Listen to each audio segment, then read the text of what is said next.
Hi fans, Alex Reed here for another edition of Coach's Corner with Everblades head coach Greg Paz. Coach, a tough loss last night in Game 4. It was a back and forth battle and a pretty good hockey game, but things just kind of fell short in overtime, and the series now tied. Your thoughts on the game last night? Yeah, I thought it was a good game. Both teams were playing hard, and it was a pretty even game.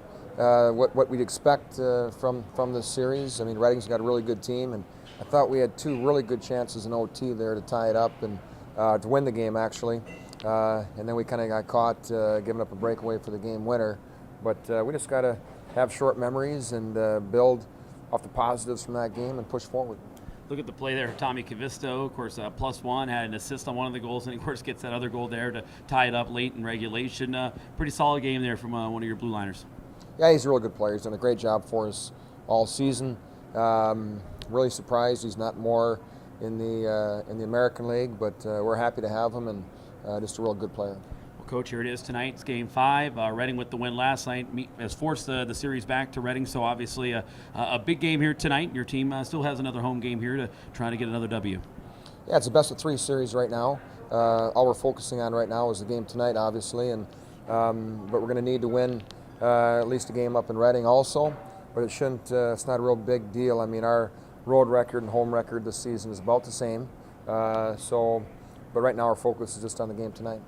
Coach, looking at tonight's game, I know Jesse Deckard has played very well here for your club here down the stretch in the season, but looks as if you're going to go with Brady Jelly here tonight. Yeah, no, he's done. He's played 3 periods in the playoffs.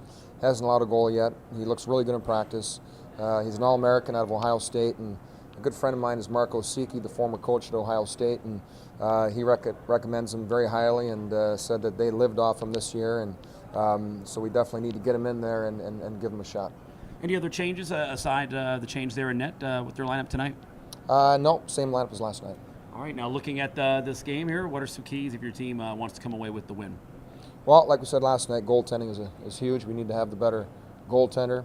And Deckard, like I said, has done a great job for us all season, but back-to-back games, and it was a hard game last night, and we've got to give Jelly a shot now.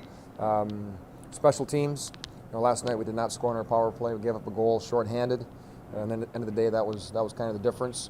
So we need to have a plus balance in that area, and we just need to be a little bit sharper on our defensive zone coverage. All right, Coach. Well, as always, I appreciate you spending a couple minutes to speak to me. Best of luck tonight. Thanks, Alex. All right, the head coach of the Florida Everblades, Greg Paz, joining me here in this edition of Coach's Corner. Everblades and the Royals coming up for Game 5 of the Eastern Conference semifinals in just a few moments.